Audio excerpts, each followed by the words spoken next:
Busy morning. Will the Senate please come to order?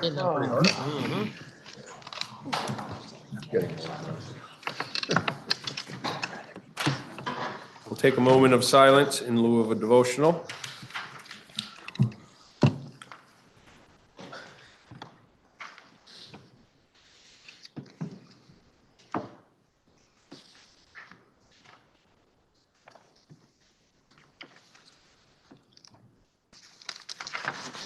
Thank you. Are there any announcements? Seeing none. We have S-278, an act relating to cannabis. Being on the calendar for notice and carrying an appropriation under Rule 31, it's referred to the Committee on Appropriations. H-542, being on the calendar for notice and carrying an appropriation under Rule 31, is referred to the Committee on Appropriations. We now have House bills for reference.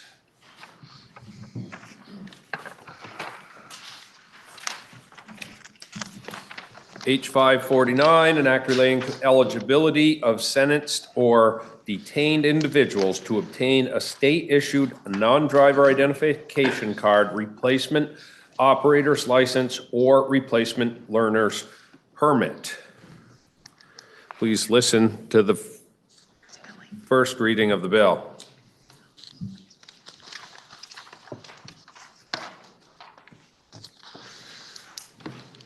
Is that the right one?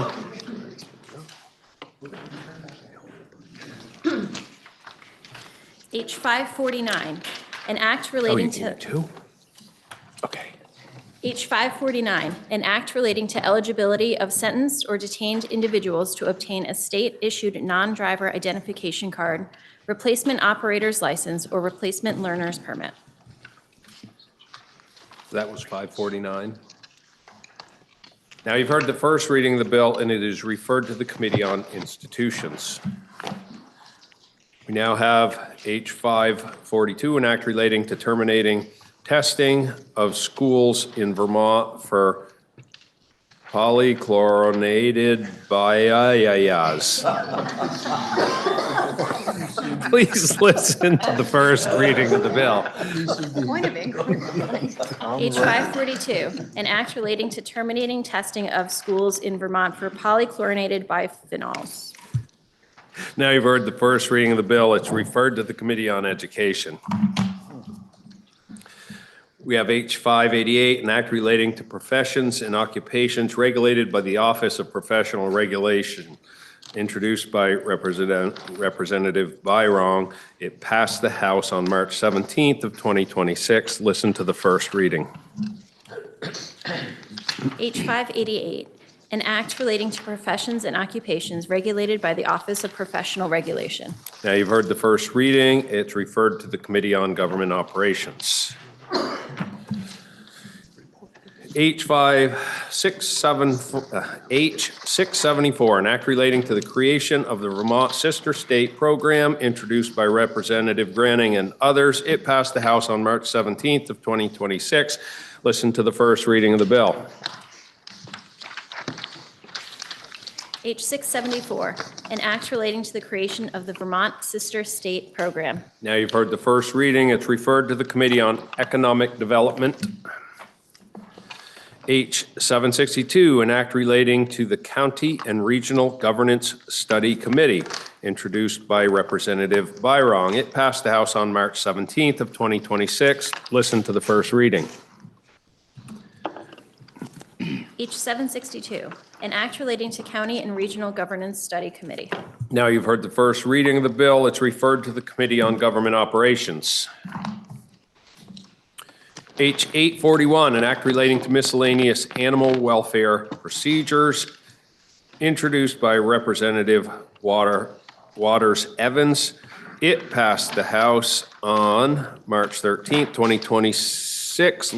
March 17th, 2026. Listen to the first reading. H-841, an act relating to miscellaneous animal welfare procedures. Now you've heard the first reading of the bill. It's referred to the Committee on Judiciary. Orders of the day. We will pass over S26.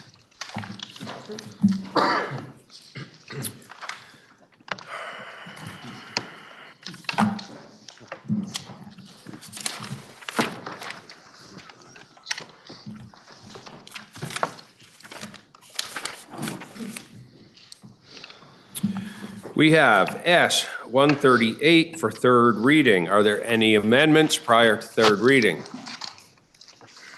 Seeing none, listen to the third reading. S 138, an act relating to commercial property assessed clean energy projects. Now you've heard the third reading. The question is, shall the bill pass? Are you ready for the question? If so, all in favor say aye. Aye. All opposed, nay. The ayes have it, and we've passed S 138. We have S 181 for third reading. Are there any amendments to be offered prior to third reading? Seeing none, listen to the third reading of the bill. S 181, an act relating to eliminating the requirement for a pre-sentence investigation for imposition of a deferred sentence. Now you've heard the third reading of the bill, and the question is, shall the bill pass? Are you ready for the question? If so, all in favor say aye. Aye. All opposed, nay. The ayes have it, and we have passed S 181.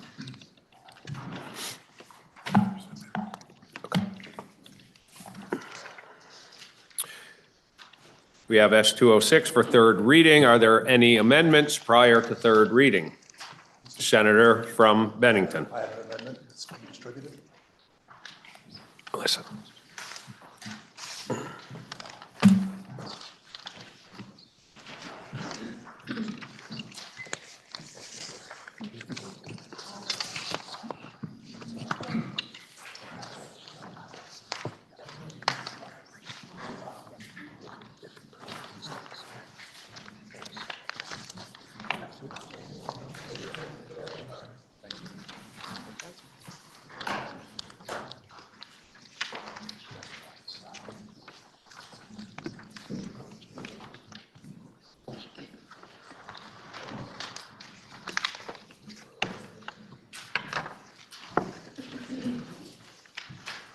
Senator from Bennington.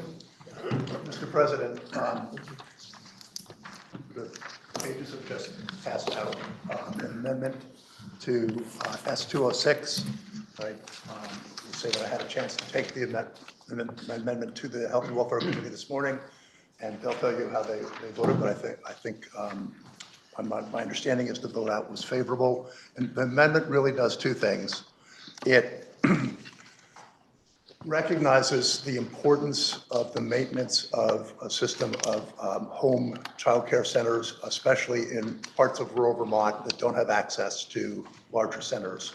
I also want to say, just to make clear, that I fully understand and support what the committee is trying to do with professionalizing the profession, and I really appreciate, in fact, I not just understand it, I appreciate it. I've been involved with childcare for a long time as a board member and otherwise, and really look at the people who are engaged in delivering the services across Vermont, and I have the deepest possible respect for what they do, and recognize that they have not been viewed the way that they deserve to be viewed, and so I really appreciate that we're headed in that direction. But at the same time, I was concerned about, when the bill first came out, about the fact that it might have made it very difficult for home child care centers to be able to exist. So what this bill does, especially in rural areas, and especially where there's holes in the system, otherwise holes in the system. So what this bill does is allow somebody to open a home center with a level 1 certification or licensure, and then have up to 6 years, 3 2-year periods to work up toward a level 2. I think I view it as a really, I don't know if I'll use the term compromise, but a practical solution that allows people to get them open and then work towards their certification, almost like a teacher licensure in some cases, But on the theory in part that if we require that people first become level 2 license holders, that's just not going to happen because it's too big a hurdle. And so what this tries to do is get us to the point that somebody can get started and then work toward it and then hopefully stay open with that in place. And then the only other thing the bill does is in the report section, it adds a little bit of language about the impact that this system may have on childcare homes, and then any recommendations required to keep them in business, depending on what the report says. So the amendment is actually, I think, that simple, both in intent and what it does. So I hope you will look upon the effort favorably. Senator from Chittenden. Thank you, Mr. President. The senator from Bennington did come into our committee this morning and explained the proposed amendment. I will say that I will make a comment that I hope that the reporter of the bill will reiterate or express better than I will, and that is we've seen an improvement to the workforce and access to home-based services and not a reduction as a result of the work that we have done in the past. But we fully understand the concerns that were brought to us about this amendment. The one area of discussion that the committee did have was the length of time for the variance. And so it's would ultimately be about 6 years for a home center to be allowed to, the person, the licensee, to be in the home center before they're fully licensed. 6 years felt like a lot to some of us, but we did, nevertheless, on a straw poll, the majority of the committee supports the proposed amendment, Mr. President. Senator from Chittenden. Thank you, Mr. President. I just want to reiterate from yesterday a few things and then add even more to what I said. So over 100 new childcare programs have been opened. We've created 1,700 new spaces. We have created 400 new jobs since the passage of Act 67. I also wanted to add, because I know there is a lot of concern about our rural areas, rightfully so, that family childcare has been declining for years in Vermont, and it's been declining, frankly, all over the country. Since Act 67, though, it's important to note that Vermont has actually stabilized family childcare, even in spite of our housing market and our demographic changes. I also wanted to say that in March, the CDD, I always want to say the CDC, because that's another organization in our committee, but the CDD, and First Children's Finance just released childcare cost modeling, showing that family childcare is now a financially viable business model in Vermont. In January, the CDD workforce report said that while family childcare grew only slightly over the 2-year period, 2024 marks the first time in over a decade in which family childcare workforce grew rather than declined in number. So really exciting. I also wanted to just remind folks that S206 is workforce informed. It's based on recommendations of more than 1,000 working early childhood educators. And it was developed over 10 years with thoughtful engagement, involved educators in all settings. And again, families and stakeholders were in the process throughout the many years working on this. And lastly, in terms of the future workforce, I wanted to just remind folks that this workforce is growing by 8.5%, according to the CDD, as of today. So thank you, Mr. President. Are you ready for the question? Senator from Chittenden North. Thank you, Mr. President. I want to thank the sponsor of the amendment. This certainly settles some of the concerns I had on the bill yesterday about creating that pathway for these family providers.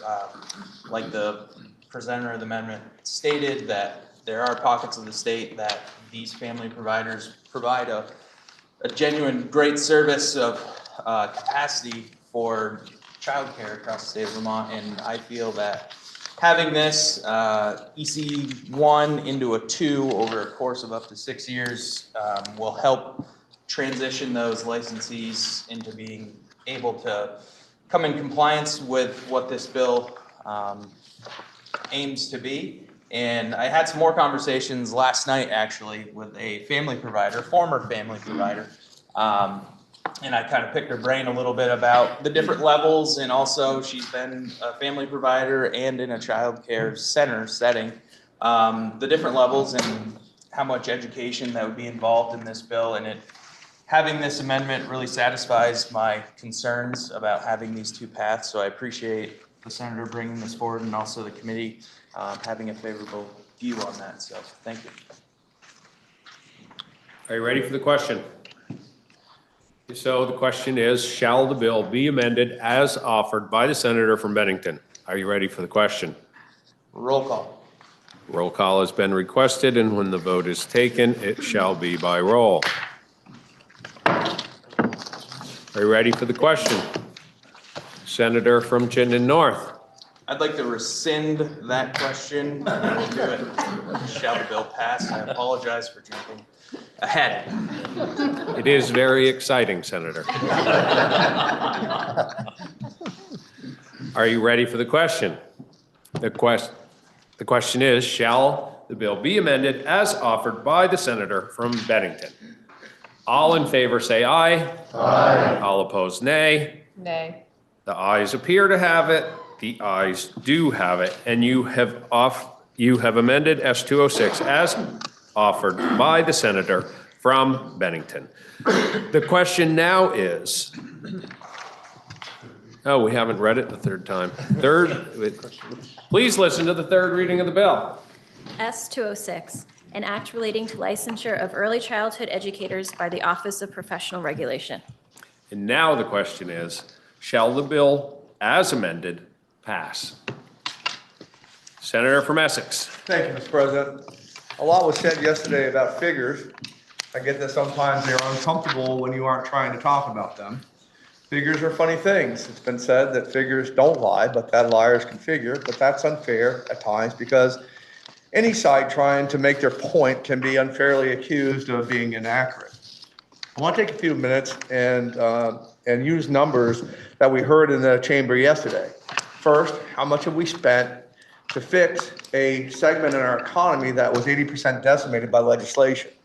I've heard that it's as high as $444 million. I'm uncomfortable with that number. I'm going to use 3 years at $125 million a year, so $375 million. We heard yesterday that we've created, and today, that we've created between 1,200 and 1,700 slots in childcare. Now, there are some questions about where that count started, whether it was after we blew up the old system, or did it start when we created the new system? I'm not going to jump in the middle of that, just say that there has been 1,700 new slots created. So as discussed earlier, we spent $375 million. Divide that by 1,700 slots, that equals $220,588 per slot. Now let that sink in. $220,588 per slot. We heard yesterday that we've created 400 jobs. Again, we don't know when that count started, before the destruction or after, but $375 million divided by 400 equals $937,500 per job. $937,500 per job. That pays maybe $20 an hour. We're thankful for that, but $937,500 we spent to create those jobs. It was also said that we are the envy of the United States for the way we've administered childcare. I can tell you we are not. Possibly we are in about 7 blue states, but nationwide, Vermont is not the model that everyone is following into prosperity, as our declining population is proving out. I want to remind everyone in this state that this boondoggle was vetoed by America's most popular governor. The supermajority at the time overrode him. Well, the supermajority is no longer, and I can tell you, if we keep on passing legislation, I really don't see that the trend of more moderation in the Senate will continue. Thank you, Mr. President. Are you ready for the question? If so, all in favor, say roll call. Roll call. The senator has now asked for a roll call at the appropriate time.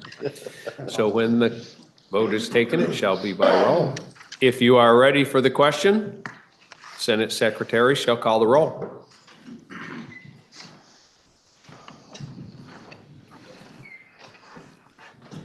Senator Baruch. Yes. Senator Beck. No. Senator Benson. Yes. Senator Baumgart. Yes. Senator Brennan. Yes. Senator Brock. No. Senator Chittenden. Yes. Senator Clarkson. Senator Caldwell. Yes. Senator Cummings. Yes. Senator Bewley. Yes. Senator Hardy. Yes. Senator Harrison. Yes. Senator Hashim. Yes. Senator Heffernan. Yes. Senator Ingalls. No. Senator Lyons. Yes. Senator Major. Yes. Senator Matos. Yes. Senator Morley. Yes. Senator Norris. No. Senator Pershling. Yes. Senator Plunkett. Yes. Senator Ron Hinsdale. Yes. Senator Bohofsky. Senator Watson. Yes. Senator Weeks. No. Senator Westman. Yes. Senator White. Yes. Senator Williams. No. Senator Clarkson. Senator Bohofsky.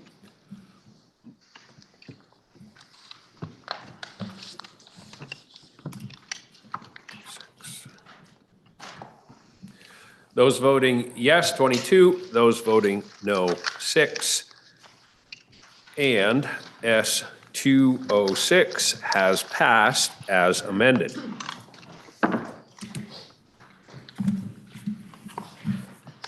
We now have S-219 for third reading. Are there any amendments prior to third reading? Seeing none, listen to the third reading. S-219, an act relating to an Energy Navigator Program report. Question is, shall the bill pass? Are you ready for the question? If so, all in favor, say aye. Aye. All opposed, nay. The ayes have it, and we've passed S-219. We now have S-239 for third reading. Are there any amendments prior to third reading? Seeing none, listen to the third reading of the bill. S-239, an act relating to the Child Abuse and Neglect Reporting Working Group. Now you've heard the third reading. Question is, shall the bill pass? Are you ready for the question? If so, all in favor, say aye. Aye. All opposed, nay. The ayes have it, and we've passed S-239. We now have S-291 for third reading. Are there any amendments prior to third reading? Seeing none, listen to the third reading of the bill. S-291, an act relating to travel disclosures for legislators and certain executive officers. Now you've heard the third reading of the bill, and the question is, shall the bill pass? Are you ready for the question? If so, all in favor, say aye. Aye. All opposed, nay. The ayes have it, and we have passed S-291. We have on the calendar for action S-326, introduced by the Committee on Transportation on January 30 of 2026. The bill was then committed to the Committee on Transportation, which reports it has considered the bill and recommends that the bill be amended as set forth in today's calendar, starting on page 714, and that when so amended, the bill ought to pass.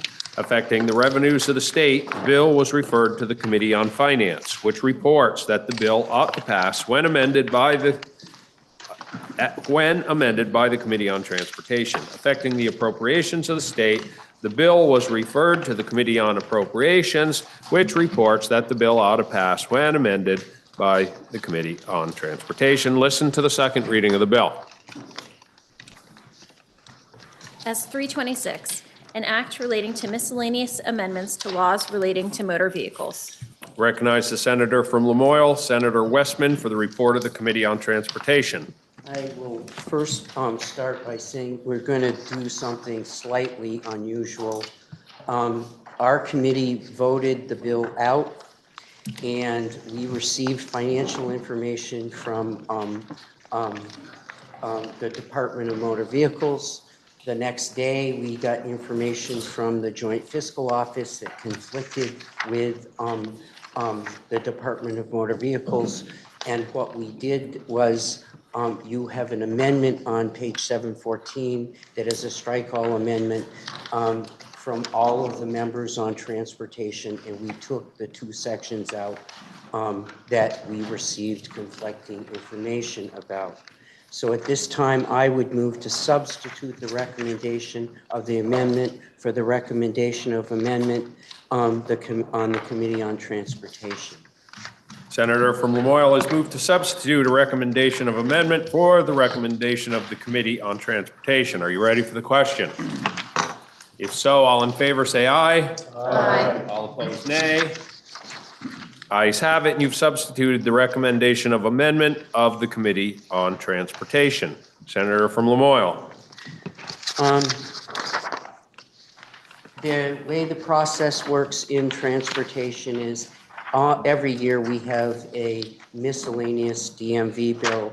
We work on that first, and then we send that over to the House, and the House then sends us the T-bill. So the second half of the year, our big bill will be the T-bill.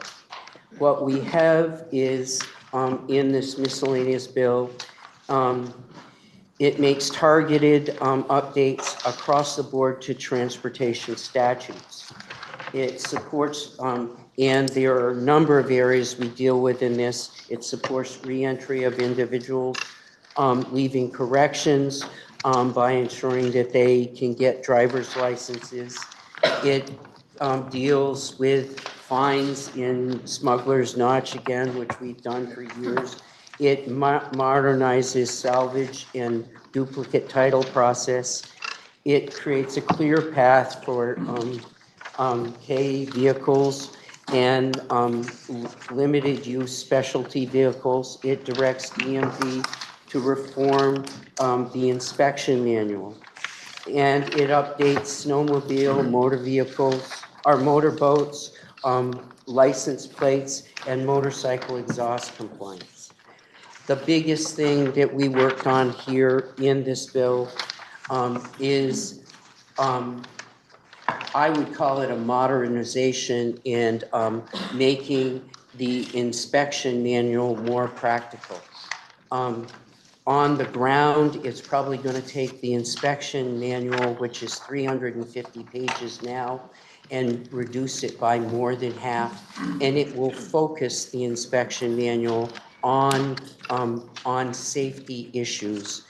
And coupled with the bill that we just passed to 11, it's our effort to make the inspection process more practical. And this is the immediate process. What 211 did that we just passed this past week is looking forward-looking and questioning how we might go to 2-year inspections and how practically we do it. But this bill has the immediate step of on the inspection manual piece. So that's probably the biggest thing, that effort that we as a committee put into in this bill. At this time, now I'm going to yield to the senator from Windham, Senator Harrison, and she's going to start the bill, and we will go through the bill section by section. Before the senator yields, I would just like to advise everyone, if they haven't got to the page in the calendar where the substitute amendment starts, it is 7:39. Senator from Windham. Thank you, Mr. President. And I was going back to 7:14, but I'll reference 7:39. So I will kick us off with the first 7 sections. 6 of these sections are the product of a thoughtful collaboration between the Departments of Motor Vehicles and Corrections to improve the prospects of Vermonters exiting the prison system. Legal identification is critical to all of us, and for most of us, renewing a driver's license is a regular task we have to do every 4 years or so. For people getting out of prison, obtaining a legal identification document can be both more difficult and more important than it is for the rest of us. More difficult to obtain because the person hasn't been home for months or years, may not have access to the documents, and they often don't have a car. More important because it's critical that they have a valid ID. They need to show the ID to receive and document required services, and they must be ready to prove their identity to stay out of prison.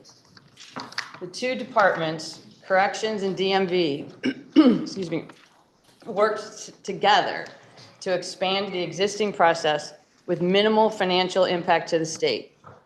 Corrections has been providing ID cards for a few years to sentenced individuals, and this bill expands the service to detainees, generally people who are awaiting trial, and increases the types of IDs available to include replacement licenses and learner's permits. For individuals nearing the end of their sentence, the Department of Corrections sends the necessary documentation to the Department of Motor Vehicles, requesting a license, a non-driver ID, or a learner's permit. The DMV processes the information, creates the ID, sends the ID to the DOC, Department of Corrections, gives the ID to the sentenced individuals as they leave the prison. Detainees have not been part of this process, generally because they don't have predictable schedules for trial or release. Detainees, as I said, are people who are charged with a crime but not sentenced.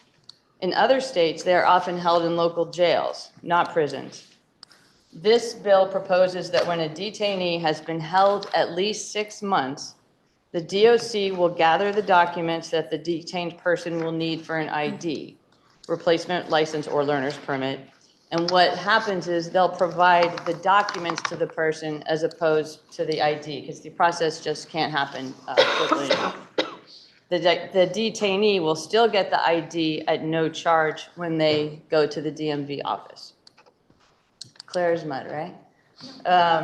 So more about this in the section by section.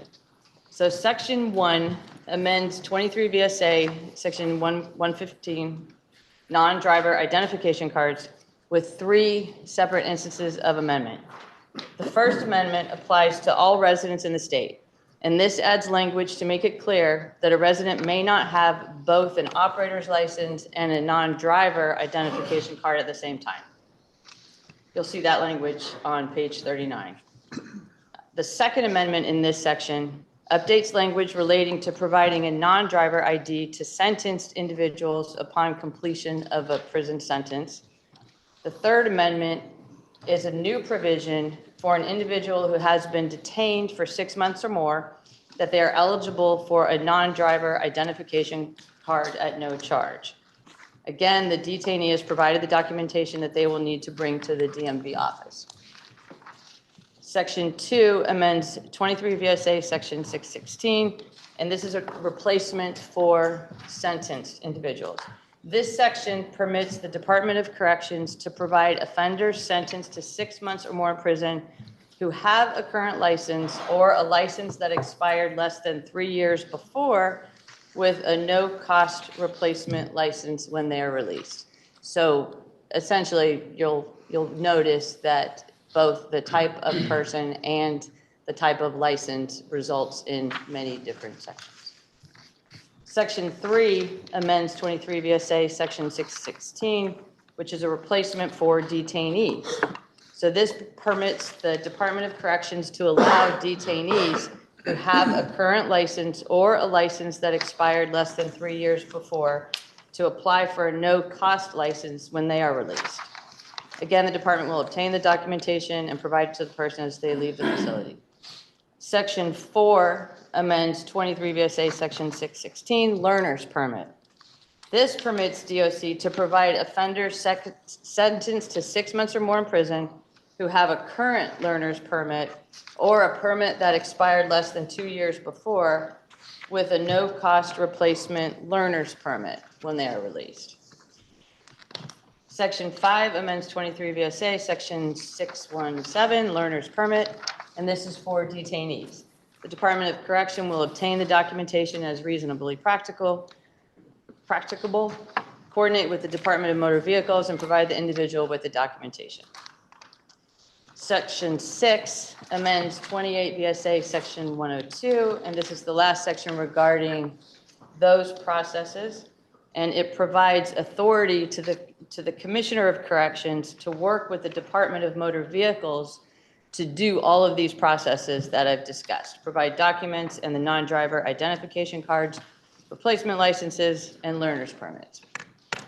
So Section 7 is something completely different. It amends 23 VSA Section 110 to update the bad check process, changing the name to insufficient funds and adding electronic funds transfer, including a debit or credit charge, and temporarily suspending the license or registration when payment is not received. It includes language to enable the existing process of allowing an individual up to 30 days to pay the amount due. And that is the end of my sections. It's important to note that we did work with the institutions, committees of both the House and the Senate on the DOC portions. And I will now yield to my colleague, the Senator from Washington. The Senator from Wyndham yields to the Senator from Washington. Thank you, Mr. President. I'll take you through sections 8 through 15. Section 8 amends the statute that deals with vehicles stuck in Route 108. That is the notch. We get to use the word stuckage when we get to talk about these things. And we've had problems with stuckages on Route 108 for many years. We've tried several things. We raised, when I was on the committee a few years ago, we raised the fees if you get stuck from the hundreds up to 1,000 to 2,000, but that didn't seem to work. We also put chicanes, but the people that are driving vehicles that are too long, this could be an RV, it could be a bus, mostly it's tractor trailers. They have found that they can just go around the chicanes, even though the chicanes are there to tell them if you can't get through the chicanes, you can't get through the notch, but they do it anyway. So this section raises the fees to $10,000 and $20,000 to make it clear what the cost of these stuckages is, because it takes many hours. The road gets totally closed. You have to get a special tow truck. You have a lot of emergency personnel, police officers that have to report. So these fines are kind of in line, even though seem high, are kind of in line with the actual cost that these stoppages cost us. Section 9 just permits electric signatures on certain documents needed to provide salvage title. I like the title of this chapter because it talks about titles of crushed vehicles, which I think is important. So this is about titles of vehicles, just that you can sign it electronically, and it defines what signed electronically means.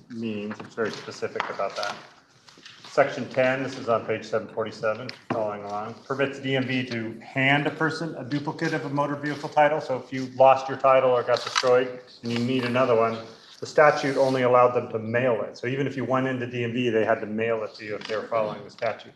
So both section 10 and 12 is for ATVs and vessels and snowmobiles. 10 is for motor vehicles. They allows you to hand it to you if you come in and need a duplicate title. Section 11 is just a definition change. It's a technical update to the title to make sure that we are clear that it's for vessels, snowmobiles, and ATVs for this chapter, the subsection to chapter 3801. It's already had that in another section. So section 12, I already talked about. That's to get a duplicate title if you're in person at the DMV locations for vessels, snowmobiles, and ATVs. Section 13 is a technical change on where you file for an appeal. It said the Superior Court of Washington County, but we wanted to be more specific, so it provides a more specific definition of that location. Section 14, this is a technical change to clarify exemptions for the motor vehicle title requirements. It's really just a wording change. We had the word vehicle twice, so we just took out one of the word vehicles. Another interesting section, section 15. This is trying to deal with towing of vehicles. We've had issues with towing companies getting reimbursed for the tows that they do when they're asked to do them. If they get called by state troopers, police to tow a vehicle from accident, they'll rush out there and do that. but they've been more and more, they've been getting requests from Agency of Transportation to tow vehicles that are abandoned in park and rides owned by V-Trans, by OT. Sometimes these are trailers that cost the towing companies thousands of dollars to get rid of. So this doesn't deal with the trailers and RVs, but it increases the amount of money that the towing companies can get if they tow a vehicle by the request of AOT and DMV. And the language just clarifies how's that payment made. But the main substantive change is that the towing companies will get $250 instead of $150 to more closely resemble their costs. So those are my sections, Mr. President. At this point, I'd like to yield to the senior senator of Grand Isle District. The senator from Washington yields to the senior senator. It's quite an honor, Mr. President. I'll be starting with section 16. Section 16 is basically technical changes to the numbering in that section. Just for instance, section previously numbered 3A is now 1B. Nothing substantial in that section other than those changes. Section 17 increases the penalties for an unregistered or undecaled snowmobile. Previous fines were $135. This would increase those to $450 for a first offense and $500 for a second offense, and those are within a 3-year period. JFO estimates no serious potential revenues in those civil penalties. Section 18 permits state and municipal employees without a CDL to operate heavy equipment, heavy trucks during certain emergencies when they are declared by the governor. This we took a great deal of testimony on. This would allow an operator to move equipment in, like I said, a declared emergency on any state or municipal highway. Section 19 creates a fee for a 1-year non-domiciled CDL. Creates a fee of $40 for that non-domiciled CDL. Non-domiciled, for any of you who might not know, is a non-US citizen who temporarily working in the US, or for any other person who is unable to get a CDL in their home state, which that home state was prohibited from issuing CDLs, and that does happen on occasion.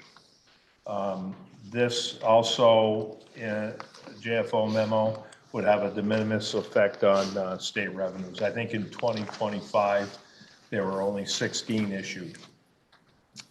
Section 20 adds a requirement for placement of validation stickers on motorboats.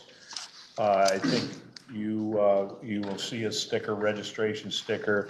Normally, it could be all over the place, actually. That's why we're doing this. It could be on the end of a boat, not associated with the actual registration number. And this would require it to be within 6 inches of preceding, let me see, make sure I get this right, on the port side, preceding the numbers, and on the starboard side, within 6 inches proceeding the numbers. So it brings it into uniformity. I think I've got it right on my boat, but some people haven't.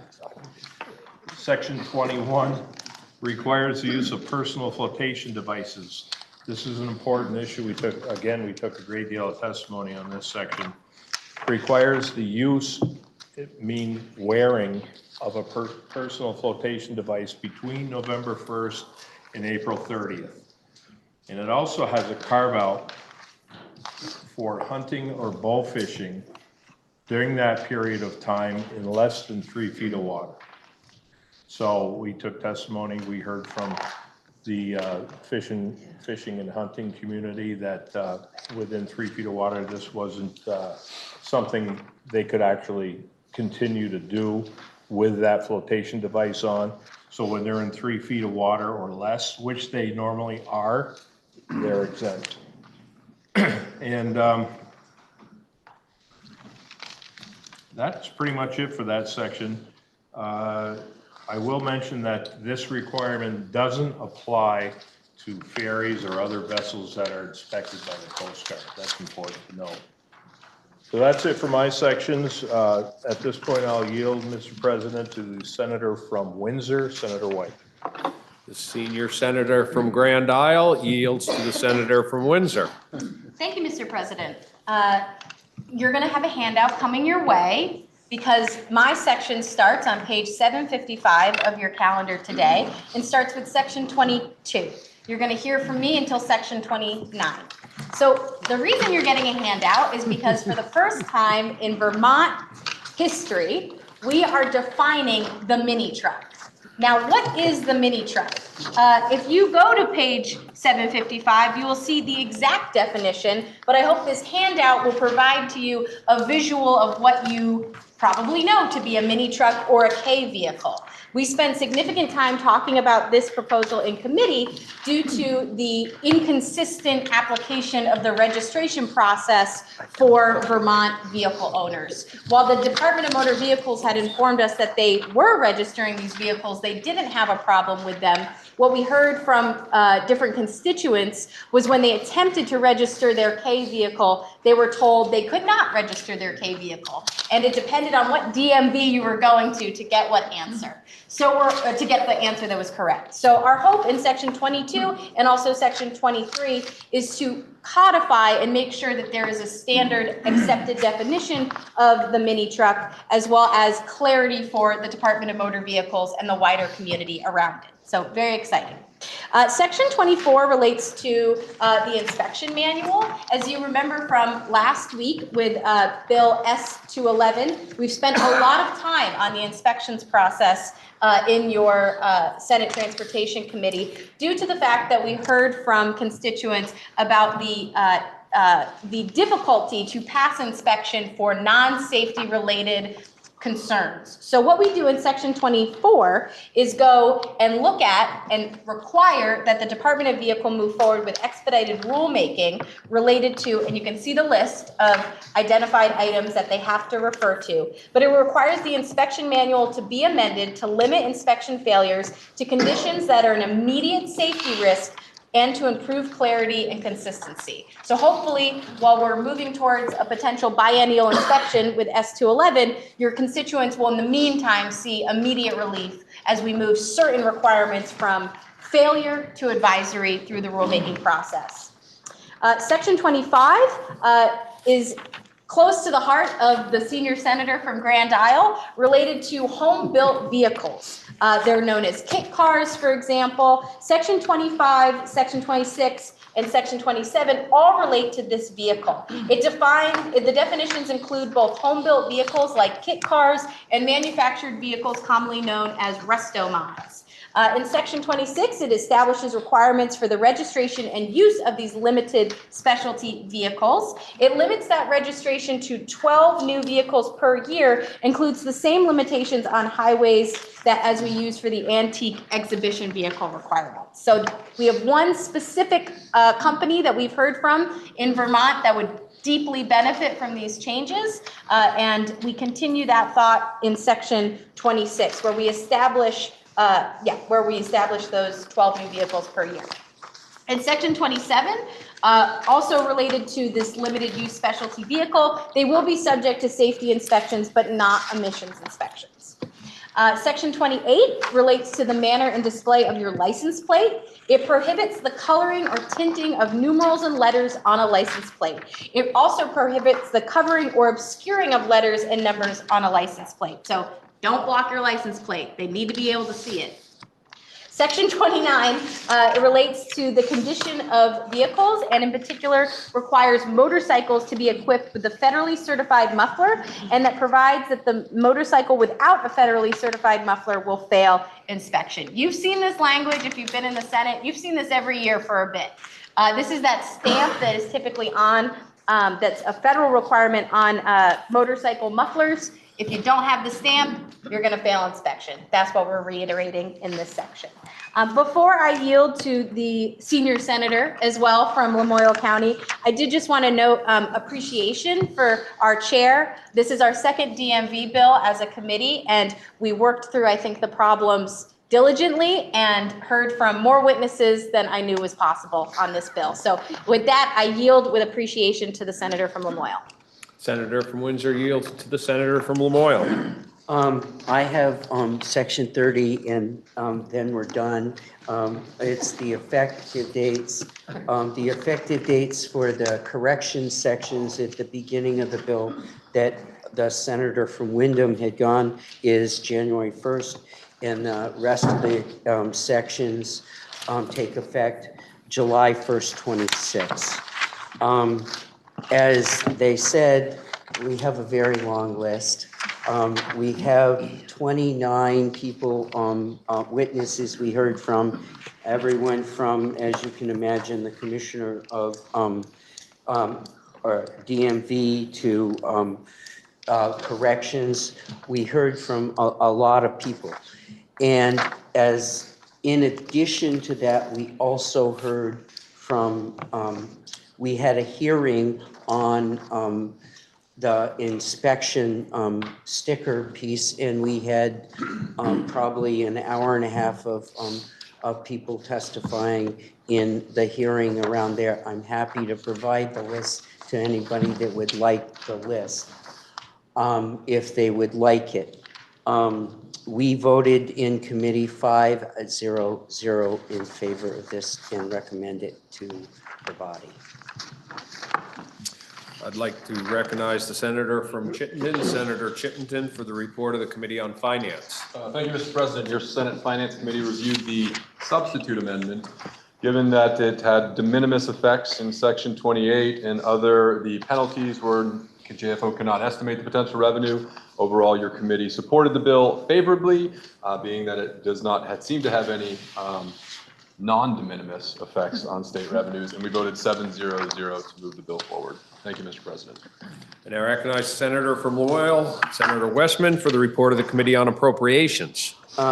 We, in appropriations, took a look at the bill. The main section that had any effect on revenue was the fees for towing on public lands.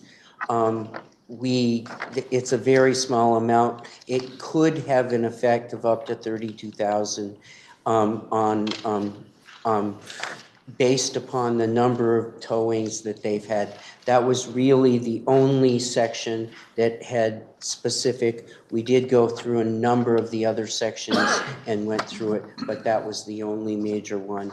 Appropriations voted 6-0-1. The question is, shall the bill be amended as recommended by the Committee on Transportation as substituted? Senator from Madison. May I inquire of the reporter of Section 3? The reporter of Section 3 is interrogated. Just a simple question of why is there no fees for prisoners? Thank you, Mr. President, for that question. That was the suggestion that was brought to us by DMV and Corrections jointly, and a fee would be a higher barrier. They're already providing the non-driver ID at no fee, and the idea is to get the folks getting out of prison the ID so that they can go and do what they're supposed to do. I thank you, Mr. President. I thank the reporter. Are you ready for the question? If so, all in favor, say aye. Aye. All opposed, nay. The ayes have it. And you have amended the bill as recommended by the Committee on Transportation as substituted. The question now is, shall the bill be read a third time? Are you ready for the question? If so, all in favor, say aye. Aye. All opposed, nay. The ayes have it, and you've ordered third reading of S 326.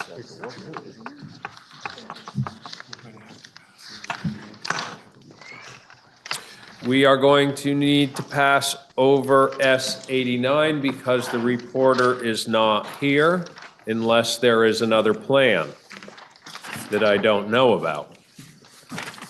We will pass over S 89. And that completes the orders of the day. Senator from Chittenden. Thank you, Mr. President. Pending announcements, I move that the Senate stand in adjournment until 11 a.m. Friday, March 20th, 2026. Are there any announcements? Senator from Washington. Thank you, Mr. President. Senate Finance will meet at 1:15. Senator from Washington. Thank you, Mr. President. Senate Appropriation will meet at 1 o'clock. Senator from Rutland. Thank you, Mr. President. Government Operations will meet at 1:30. Senator from Wyndham. Thank you, Mr. President. Senate institutions will meet at 2 or 2:30. Please check the list. Thank you. Senator from Bennington. Mr. President, the Senate Education Committee will meet at 1:30. Are there any further announcements? Seeing none, the senator from Chittenden Central has moved that the Senate stand in adjournment until 11 a.m. on Friday, March 20th, 2026. Are you ready for the question? If so, all in favor, say aye. Aye. All opposed, nay. The ayes have it, and we'll stand in adjournment until 11 a.m. Friday, March 20th, 2026.